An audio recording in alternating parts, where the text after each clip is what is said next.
invested 57 loss of control of subsidiary in 2 transactions.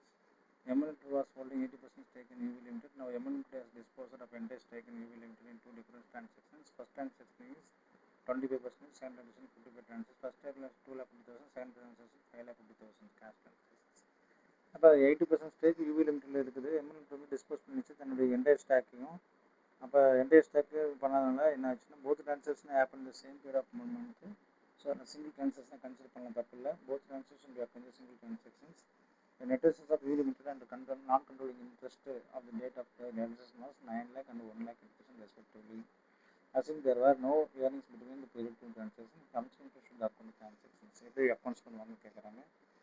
Very simple. இவங்க வந்து since both disposals happened in 1 month, they are treated as one single transaction and total shares of sold.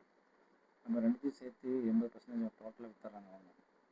So total sales price இது வந்து 9 லட்ச ரூபா, சரி 8 லட்ச ரூபா. ஆனால் carrying amount of net assets வந்து எவ்வளோ இருக்குதுன்னு பார்த்தீங்கன்னா சிம்பிள்.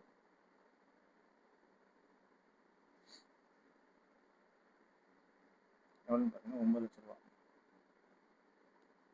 9 லட்ச ரூபா 80% போட்டால் எவ்வளோ தான் வருதுங்க? 7,20,000 வருது. ஆனால் நீங்கள் எவ்வளோக்கு விற்றுக்கிறீங்க? 8 லட்ச ரூபாய்க்கு விற்றுக்கிறீங்க. அப்போ உங்களுக்கு வந்து கெயின் அப்போ 70 lakhs கெயின். அப்போ since control is lost following will derecognise. என்னென்ன பண்ண டீரெகனைஸ் பார்த்தீங்கன்னா subsidy assets and lease derecognise பண்ணும், கன்சிடரேஷன் ரிசீவ் வந்து டீரெகனைஸ் பண்ணும், அல்லது கெயின் ஆன் ப்ராஃபிட் அக்கௌண்ட்டை ரெகனைஸ் பண்ணும். டீரெகனைஸ் வந்து அசெட்ஸ் அண்ட் லீஸ் தான் பண்ணணும், மற்றபடி எல்லாத்தையுமே நீங்கள் என்ன செய்யணும் ரெகனைஸ் தான் பண்ணணுன்றது ஒரு ஆன்சர். தேங்க்யூ.